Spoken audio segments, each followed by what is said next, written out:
Bonjour mes amis, que Dieu vous bénisse, que Dieu vous bénisse en ouvrant la compréhension, en ouvrant votre compréhension,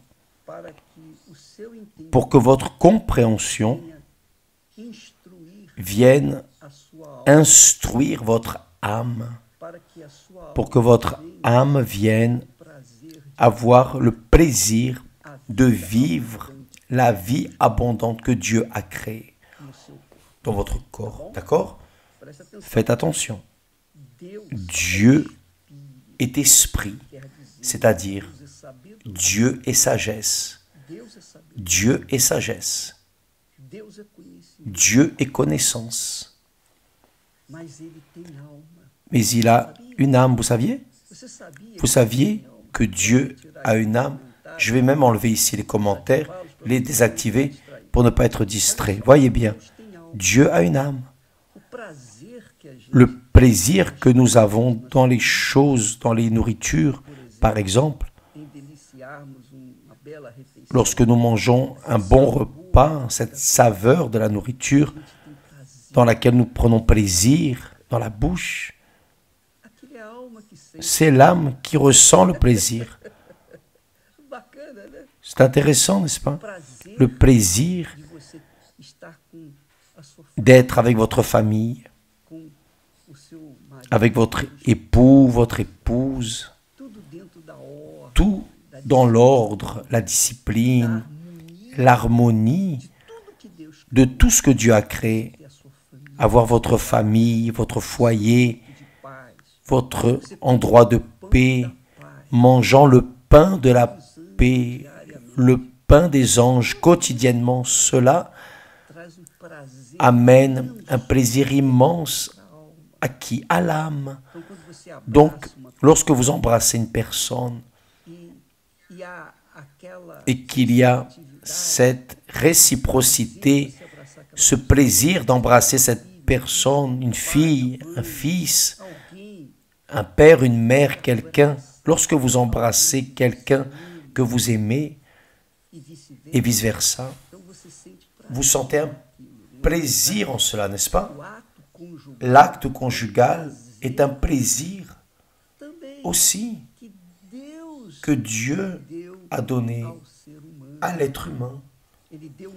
Il a donné l'esprit, il a donné l'âme, il a donné le corps. Il a donné une trinité. Et tout cela est sorti de lui. Dieu est esprit, mais il a une âme. Dieu sent du plaisir. Saviez-vous cela? Saviez-vous que Dieu aussi sent du plaisir et sent la tristesse? Saviez-vous? Saviez-vous? Voyez ce qu'il dit. J'habite dans les lieux élevés. J'habite bien, je suis bien. Mais j'habite aussi, je vis avec l'homme contrit et humilié d'esprit, afin de ranimer, c'est-à-dire donner vie au cœur contrit. Dieu ressent de la tristesse, il a une âme. S'il ressent de la tristesse, c'est parce qu'il a une âme. Il ressent de la tristesse avec la souffrance humaine. Oui, il a une sensibilité. Jésus, avant d'être emprisonné, là, dans le jardin du Gethsémané, a dit « Mon âme est profondément triste jusqu'à la mort. » C'est-à-dire, son âme profondément triste. Donc il sait ce qu'est la dépression, la tristesse, l'angoisse. Il sait ce que les âmes souffrent. À un autre moment, arrivant à Jérusalem, il a pleuré. Jésus a pleuré. Vous savez cela? Il a pleuré pourquoi? Parce qu'il a une âme, il a une âme. Il connaît la souffrance que nous, êtres humains, traversons ici sur terre. Mais il n'a pas planifié cela, il n'a pas planifié la souffrance. Lorsqu'il a donné l'esprit, il a donné aussi l'âme pour que l'homme, voyez, lorsqu'il dit « Il n'est pas bon que l'homme soit seul ». Il savait cela. Donc Dieu a créé l'homme à son image et ressemblance et lui a donné un esprit, lui a donné une âme et un corps. Donc, quand l'âme se soumet à l'esprit qu'est la sagesse, le corps remercie. C'est ce qui arrive lorsque nous recevons le baptême du Saint-Esprit. Notre âme se soumet à la sagesse, à l'intelligence, à l'esprit, l'esprit que Dieu nous a donné, qui de son côté se soumet au Saint-Esprit. Et qui remercie le corps, le plaisir. Mais voyez, hier nous parlions de cette parole où Dieu dit, il n'y a point de paix pour les méchants. Il n'y a point de paix pour les méchants. Peut-être que vous restez comme ça, terrorisés, à cause, oh Dieu ne donne pas de paix aux méchants. Non, ce n'est pas cela. Il donne la paix à tous, à tous. Sauf que le méchant attrape ses émotions et les applique au mal. Le méchant prend plaisir dans le mal, dans la perversité, la cruauté. Par exemple, avez-vous déjà vu une corrida? Dans la corrida, on lance le taureau, le pauvre affamé, et après vient un homme pour le tuer petit à petit, pour tuer le taureau petit à petit, juste pour donner du plaisir à l'audience cruelle, à la cruauté de l'homme. Avez-vous déjà vu une bataille de coqs, des personnes qui sacrifient des animaux, les faisant se battre entre eux? C'est une cruauté sans précédent. Vous n'aimez pas cela, n'est-ce pas? Qui aime cela? Mais les cruels, les méchants, prennent la sensibilité de leur âme et l'appliquent dans la cruauté, la méchanceté, la perversité. Dieu ne nous a pas donné une âme pour faire le mal, pour sentir du plaisir dans l'âme, dans le mal. Dieu nous a donné une âme pour sentir du plaisir dans tout ce qu'il a créé, tout ce qui est bon. Mais l'homme, en désobéissance à la parole de Dieu, a été rebelle au Saint-Esprit, à la parole de Dieu. Par conséquent, il moissonne les fruits de sa rébellion. C'est la même chose qui arrive. Quand votre âme se rebelle contre votre esprit dit, ne t'enveloppe pas avec cette personne. Elle est une personne qui n'a pas de règles. Cette personne n'a pas de règles. Elle n'a pas d'heure pour se lever, d'heure pour manger, d'heure pour rien. Elle suit les caprices de son âme. Elle suit les caprices de son cœur, les désirs de son cœur. Et là, ah, mais elle est si belle. Votre âme dit, votre cœur dit, mais c'est une personne si belle, si bien, elle semble si bien, et vous insistez. Bon, vous vous mariez avec cette créature. Que pensez-vous qu'il va se passer dans votre mariage? Un enfer. Vous allez manger le pain que le diable a amassé. Et qui peut vous enlever de là? C'est seulement lorsque votre esprit, lorsque vous écoutez votre esprit, votre intelligence, lorsque votre intelligence écoute la parole de Dieu, obéit, en contrariant l'âme qui veut les choses de la chair, là, vous êtes délivré, libéré de cette âme qui convoite, le mal. Vous êtes délivré. Et alors, le Saint-Esprit vient sur vous et dirige votre esprit. Et votre esprit dirige votre âme. Et votre corps remercie. C'est ce qui m'est arrivé. C'est ce qui est en train d'arriver à tous ceux qui se soumettent à la parole de Dieu. Voyez le texte biblique. La parole de Dieu dit, car je ne désire pas la mort de celui qui meurt. Dieu ne désire même pas la mort du méchant qui meurt, du cruel, de l'impie. Il ne prend pas plaisir. Mais que peut-il faire? Il ne peut faire qu'une chose. Il dit, convertissez-vous donc et vivez.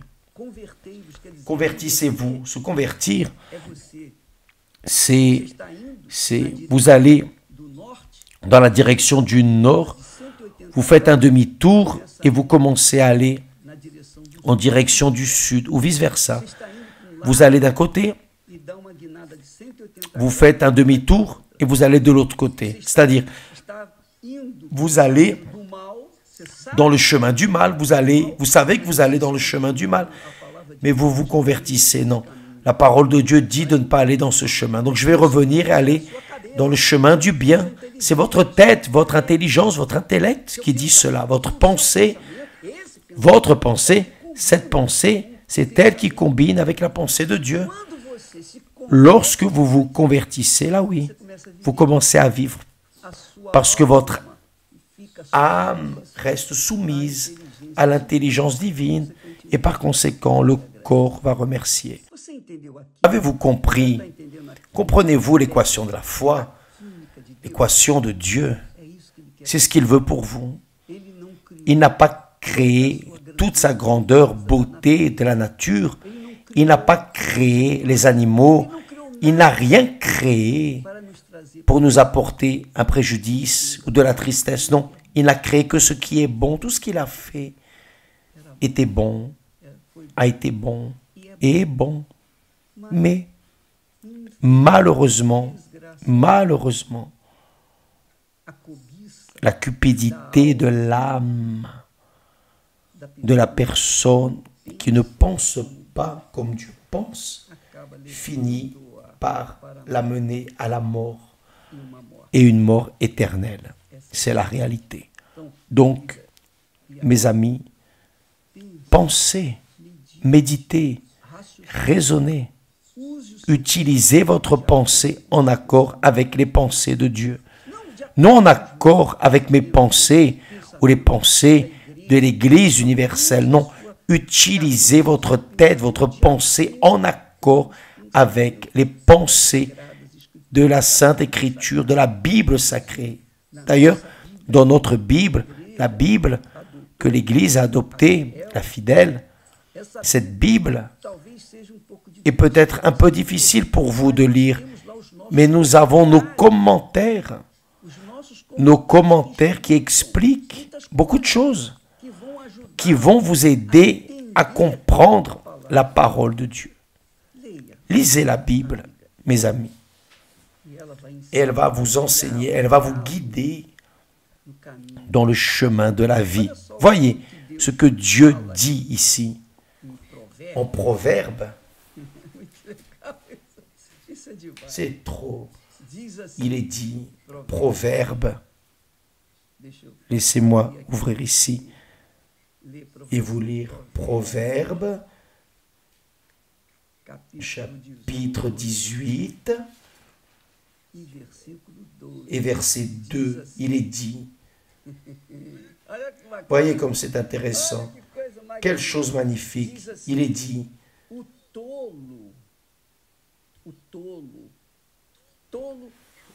l'insensé, c'est la personne qui contrarie la sagesse. L'insensé est celui qui marche sur le chemin de ce monde, de la chair, les désirs de la chair, les désirs de l'âme. Il est dit,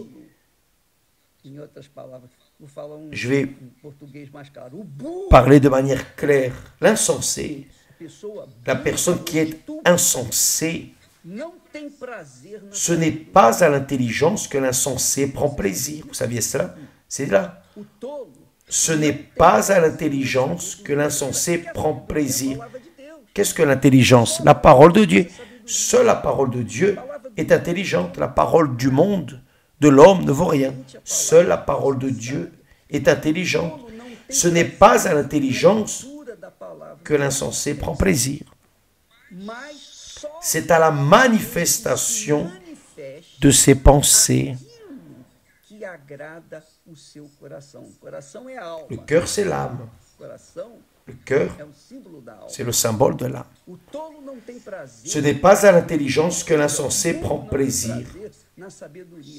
C'est à la manifestation de ses pensées. C'est pour cela que ce monde est une peste. C'est pour cela que ce monde est la tête à l'envers. C'est pour cela que beaucoup sont appelés, mais peu sont élus. Parce que les personnes ne veulent pas utiliser leur intelligence que Dieu leur a donnée. Malheureusement. Je pense et j'espère que vous ayez compris ce message. Écoutez-la plusieurs fois pour comprendre et pour que vous puissiez de vous-même, avoir la compréhension, le discernement de savoir choisir le chemin que vous devez suivre pour que vous puissiez avoir le plaisir de tout ce que Dieu a créé. Alléluia, grâce à Dieu. Cette semaine, nous continuons dans la campagne en faveur de l'âme. Si vous souffrez et voulez de l'aide, quelle que soit l'Église universelle, il y aura là des personnes, des ouvriers, des ouvrières, des pasteurs, des auxiliaires, qui seront en train d'aider à n'importe quel jour, n'importe quelle heure de la journée, le soir, radio, télévision, 24 heures sur 24. Nous sommes de manière ininterrompue en train d'amener la parole d'intelligence aux personnes qui malheureusement sont en train de vivre dans la stupidité de la vie. À demain, que Dieu vous bénisse. Amen.